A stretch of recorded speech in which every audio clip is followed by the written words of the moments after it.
அனைவருக்கும் வணக்கம். இன்றைக்கி நம்ம 7ஆம் வகுப்பில் இயற்கணிதம் பற்றி பார்க்க போகிறோம். இப்போ வடிவ கணித நிரூபண முறையில் எக்ஸ் கூட்டல் ஏ எக்ஸ் கூட்டல் பி இப்படி ரெண்டு காரணிகளை நம்ம என்ன செய்ய போகிறோம்னா பெருக்க போகிறோம். எக்ஸ் கூட்டல் ஏ எக்ஸ் கூட்டல் பி சமம் எக்ஸ் ஸ்கொயர் கூட்டல் எக்ஸி பெருக்கல் ஏ கூட்டல் பி கூட்டல் ஏபி. அதாவது எக்ஸு கூட்டல் ஏ இன்ட்டு எக்ஸு கூட்டல் பியை எப்படி எழுதலான்னா எக்ஸ் ஸ்கொயர் கூட்டல் எக்ஸ் இன்ட்டு ஏ கூட்டல் பி கூட்டல் ஏபி, இந்த மாதிரி ஃபார்முலா எழுதலாம். அடுத்தது ஏ கூட்டல் B the whole square, A square plus 2ab plus B square. A கழித்தல் பி த ஹோல் ஸ்கொயரை ஏ ஸ்கொயர் மைனஸ் 2ab கூட்டல் பி ஸ்கொயர் மற்றும் ஏ கூட்டல் பி ஏ கழித்தல் பியை ஏ ஸ்கொயர் மைனஸ் பி ஸ்கொயர் ஆகிய முற்றொருமைகளை தருவித்தல். இந்த முற்றொருமைகள் தான் நமக்கு இந்த அல்ஜீப்ரா இயற்கணிதத்தில் இந்த 4 ஃபார்முலா தான் ரொம்ப முக்கியமானது. இதை வச்சுட்டு நம்ம எப்படி கணக்குகளை இந்த முற்றொருமைகளை பயன்படுத்தி கணக்குகளை தீர்க்கும் முறையை அறிதல், இதை பற்றி தான் நம்ம இந்த வீடியோவில் பார்க்க போகிறோம். இப்போ எடுத்துக்காட்டு 3.1 பாருங்கள். எக்ஸு கூட்டல் ஏ எக்ஸு கூட்டல் பி, அதனுடைய ஃபார்முலா என்னது? எக்ஸ் ஸ்கொயர் கூட்டல் எக்ஸ் இன்ட்டு ஏ கூட்டல் பி கூட்டல் ஏபி அப்படின்னு 3 உறுப்புகள் வருதா? என்னும் முற்றொருமையை பயன்படுத்தி பின்வருவனவற்றை சுருக்குக. இப்போ இந்த முற்றொருமையை வச்சு நம்ம இந்த 3 கணக்குகள் கொடுத்துருக்காங்க, அதை வச்சுட்டு நம்ம இதை எப்படி சுருக்கலாம் அப்படின்றத பார்க்கலாம். எக்ஸு கூட்டல் 3 பெருக்கல் எக்ஸு கூட்டல் 5. இப்போ இந்த முற்றொருமையை பார்த்து நம்ம இதை சுருக்கணும். அதாவது இங்கே ஏக்கு பதிலாக 3ம் பிக்கு பதிலாக 5 நம்பரும் இருக்குது. அப்போ எக்ஸு கூட்டல் ஏ எக்ஸு கூட்டல் பியை எக்ஸ் ஸ்கொயர் கூட்டல் எக்ஸ் இன்ட்டு ஏ கூட்டல் பி கூட்டல் ஏபி, அதை எக்ஸ் ஸ்கொயர் கூட்டல் எக்ஸ் இன்ட்டு 3 கூட்டல் 5 கூட்டல் 3 பெருக்கல் 5 அந்த மாதிரி எழுதலாம் அப்படின்னு சொல்கிறாங்க. இப்போ எக்ஸ் ஸ்கொயர் கூட்டல் 5x ப்ளஸ் 3xக்கு பதிலாக 8xன்னு வந்துடும். 3 பெருக்கல் 5 15ன்னு எழுதலாம். இப்போ இந்த படத்தில் உள்ளவாறும் நம்ம எழுதலாம். எப்படி? இந்த செவ்வகம் போட்டிருக்காங்க இல்லையா? எக்ஸு 2 பக்கங்களும் எக்ஸு பெருக்கல் எக்ஸ் ஸ்கொயர்னு எழுதலாம். இங்கிட்டு எக்ஸு இங்கிட்டு 3, எக்ஸு பெருக்கல் 3 3x. அதுக்கப்புறம் இந்த மஞ்சள் வண்ணத்தை பாருங்கள், 5 பெருக்கல் எக்ஸு 5x. நீல வண்ணத்தில் 5 பெருக்கல் 3 15. இப்போ இந்த படத்தின் மூலமாகவும் நம்ம இந்த கணக்கு செய்யலாம். அடுத்தது ஒய் கூட்டல் 8 ஒய் கூட்டல் 6. இந்த ஒய் கூட்டல் 8க்கு பதிலாக நம்ம ஏக்கு பதிலாக இங்கே 8 எடுத்துக்கணும், பிக்கு பதிலாக 6 எடுத்துக்கணும். எடுத்துகிட்டு இந்த முற்றொருமையில் பயன்படுத்துங்க. ஒய் ஸ்கொயர் கூட்டல் 6y கூட்டல் 8y. 6y கூட்டல் 8yக்கு பதிலாக 14yன்னு எழுதலாம். 6 பெருக்கல் 8னா என்னது? 48. அப்போ ஒய் ஸ்கொயர் கூட்டல் 14y கூட்டல் 48 அப்படின்னு விடை நமக்கு கிடைக்கும். 3வது கணக்கு 43 பெருக்கல் 36. 43 எப்படி எழுதலாம்னா 40 கூட்டல் 3 பெருக்கல் 36 40 கழித்தல் 4. இப்போ இன்னும் முற்றொருமையை பயன்படுத்துவோம். இங்கே எக்ஸ் கூட்டல் ஏ எக்ஸ் கூட்டல் பி, எக்ஸ் ஸ்கொயர் கூட்டல் எக்ஸ் இன்ட்டு ஏ கூட்டல் பி கூட்டல் ஏபி. இப்போ இங்கே எக்ஸுக்கு பதிலாக 40, ஏக்கு பதிலாக 3, பிக்கு பதிலாக -4 அப்படின்ற இருக்கா நமக்கு. 40 ஸ்கொயர் 1600 கூட்டல் 40 இன்ட்டு 3 கழித்தல் 5. இப்போ இங்கே ஏ கூட்டல் பிக்கு பதிலாக 3 கழித்தல் 5, அதாவது -1ன்னு வரும். கூட்டல் ஏபிக்கு பதிலாக ஏனா என்னது 3, பினா என்னது -4. இந்த ரெண்டையும் பெருக்குனா -12ன்னு விடை கிடைக்குது. அப்போ 1500 கழித்தல் 40 கழித்தல் 12. அப்போ விடை 1548 அப்படின்னு விடை கிடைக்குது. நம்ம 43ஐயும் 36ஐயும் பெருக்குனா நமக்கு 1448ன்னு கிடைக்கும். இந்த முற்றொருமையை பயன்படுத்தி நம்ம இந்த மாதிரி சுருக்கிறது ரொம்ப எளிதாக இருக்கும். 40 கூட்டல் 3 40 கழித்தல் 5ன்னு போட்டுட்டு எக்ஸ் கூட்டல் ஏ எக்ஸ் கூட்டல் பி அந்த முற்றொருமையை பயன்படுத்தி நம்ம இந்த 43 பெருக்கல் 36 விடை கண்டுபிடிச்சிருக்கோம். இன்னொரு முற்றொருமையை பாருங்கள். ஏ கூட்டல் பி த ஹோல் ஸ்கொயர்னு சொல்லுவோம். இந்த ப்ராக்கெட்டுக்கு வெளியே ஸ்கொயர் இருந்தால் அதுக்கு ஹோல் ஸ்கொயர்னு சொல்லுவோம். A square plus 2b plus B square.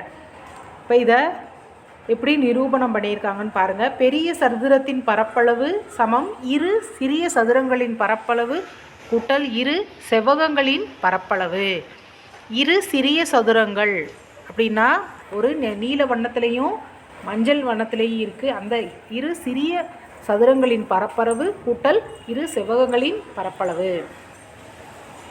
இப்படி கூட்டி கிடச்சது தான் நமக்கு என்னது 3 கூட்டல் 2 த ஹோல் ஸ்கொயரை வந்து 3 ஸ்கொயர் கூட்டல் 2 பெருக்கல் 3 கூட்டல் 3 பெருக்கல் 2 கூட்டல் 2 ஸ்கொயர். அதாவது 3 ஸ்கொயர்னால் 9, 3 பெருக்கல் 2 6, திரும்பியும் 3 பெருக்கல் 2 6, 6 கூட்டல் 6 12, கடைசியாக கூட்டல் 2 ஸ்கொயர். 2 ஸ்கொயரை வந்து 4ன்னு எழுதலாம். இந்த 3 கூட்டி வர்றது தான் இது 25.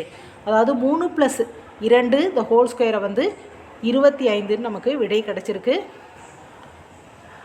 அதை பயன்படுத்தி நம்ம எப்படி கணக்குகளில் தீர்க்கலான்னு பார்ப்போம். ஏ கூட்டல் B the whole square = A square plus 2ab plus B square என்னும் முற்றொருமையை பயன்படுத்தி பின்வரும் விவரித்து எழுது. பின்வருவனவற்றை விவரித்து எழுதணும். 2x கூட்டல் 5 த ஹோல் ஸ்கொயர். இப்போ ஏக்கு பதிலாக இங்கே 2xன்னு இருக்குது, பிக்கு பதிலாக 5ன்னு இருக்குது. இப்போ இதை எப்படி விரிவாக்கலாம்? ஏக்கு பதிலாக 2x த ஹோல் ஸ்கொயர்னு எழுதுவோம். இப்போ 2x த ஹோல் ஸ்கொயர்னால் 4x ஸ்கொயர்னு வந்துடும். அதே மாதிரி கூட்டல் 2ab. 2 ஏன்னா என்னது 2x, பின்னா என்னது 5. 2x 2 பெருக்கல் 2x பெருக்கல் 5 அப்படின்னா 20x அப்படின்னு நமக்கு விடை கிடைக்கும். அடுத்தது 5 பெருக்கல் 5 25ன்னு விடை கிடைக்கும். அப்போ 2x கூட்டல் 5 த ஹோல் ஸ்கொயர் வந்து 4x ஸ்கொயர் கூட்டல் 20x கூட்டல் 25 அப்படின்னு விடை எழுதலாம்.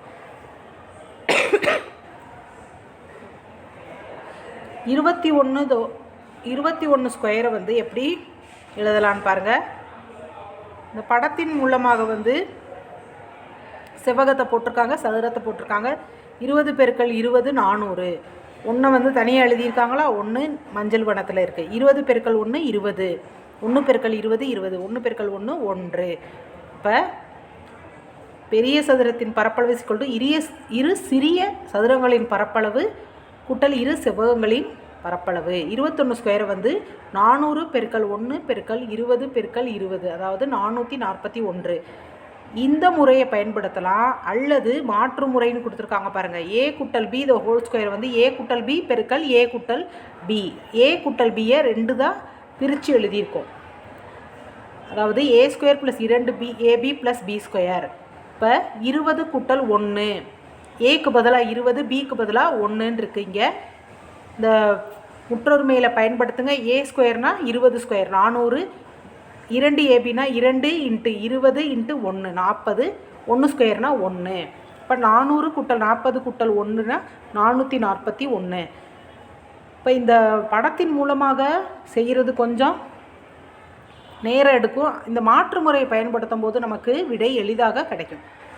அடுத்த முற்றொருமை ஏ கழித்தல் B the whole square = A square minus 2ab plus B square. இதை பயன்படுத்தி நம்ம எப்படி முற்றொருமைகளை பயன்படுத்தி விவரித்து எழுதுன்னு கொடுத்துருக்காங்க பாருங்கள். எடுத்துக்காட்டு 3x மைனஸ் 5y த ஹோல் ஸ்கொயர் 47 ஸ்கொயர். 2 கணக்கு இருக்குது. இப்போ ஏக்கு பதிலாக 3xன்னு எடுத்துக்கணும், பிக்கு பதிலாக 5yன்னு எடுத்துகிட்டு இந்த முற்றொருமையில் பிரதியிடுங்க. 3x த ஹோல் ஸ்கொயர்னால் 3 ஸ்கொயர் 9, எக்ஸ்னா எக்ஸ் ஸ்கொயர் மைனஸ் 2 பெருக்கல் 3 பெருக்கல் 5 வந்து 30xy கூட்டல் 5y ஸ்கொயர்னால் என்னது 5 × 5 25, ஒய்யை ஸ்கொயர் ஆக்குனா ஒய் ஸ்கொயர். அப்போ 3x minus 5y the whole ஸ்கொயரை வந்து 9x ஸ்கொயர் மைனஸ் 30xy கூட்டல் 25y ஸ்கொயர் அப்படின்னு எழுதலாம். 47 வந்து 50 கழித்தல் 3 அப்படின்னு எழுதலாம். ஏக்கு பதிலாக 50, பிக்கு பதிலாக 3. இந்த முற்றொருமையில் பயன்படுத்துங்க, பிரதியிடணும். 50 ஸ்கொயர் மைனஸ் 2 பெருக்கல் 50 பெருக்கல் 3 இந்த ரெண்டாவது டேர்மை பாருங்கள், ரெண்டாவது உறுப்பு 2a பதிலாக 2 பெருக்கல் 50 பெருக்கல் 3, அதாவது 300ன்னு கிடைக்குது. கூட்டல் b ஸ்கொயருக்கு பதிலாக 3 ஸ்கொயர் 9. இப்போ இந்த கழிச்சோம்னா 2509 கழித்தல் 300 2209. முற்றொருமை 4 a கூட்டல் b a கழித்தல் b, a square minus b ஸ்கொயர்னு எழுதலாம். அதுதான் இந்த படத்தில் கொடுத்துருக்காங்க. a கூட்டல் b a கழித்தல் bக்கு பதிலாக a square minus b square ஆகும். இப்போ இதை பயன்படுத்தி எப்படி முற்றொருமையை பயன்படுத்தி சுருக்குறாங்க. 3x கூட்டல் 4 3x கழித்தல் 4 53 பெருக்கல் 47. இப்போ 3x கூட்டல் 4 வந்து ஏக்கு பதிலாக 3x பிக்கு பதிலாக 4ன்னு இருக்குது. இப்போ a square minus b square, a ஸ்கொயர்னால் 3x the whole square 9x ஸ்கொயர்னு வரும். 4 ஸ்கொயர் 16, 9x ஸ்கொயர் மைனஸ் 16 ஆகும் விடை. நெக்ஸ்ட்டு 53 வந்து 50 கூட்டல் 3, 47 வந்து 50 கழித்தல் 3ன்னு எழுதலாம். ஏக்கு பதிலாக 50 பிக்கு பதிலாக 3. இந்த a square minus b ஸ்கொயரில் பிரதியிட்டோம்னா 50 square 2500, 3 square 9. இப்போ கழித்தோம்னா 2491 அப்படின்னு விடை கிடைக்கும். அதாவது முற்றொருமையை பயன்படுத்தி எப்படி நம்ம கணக்குகளை செய்யலான்னு பார்த்தோம். நன்றி.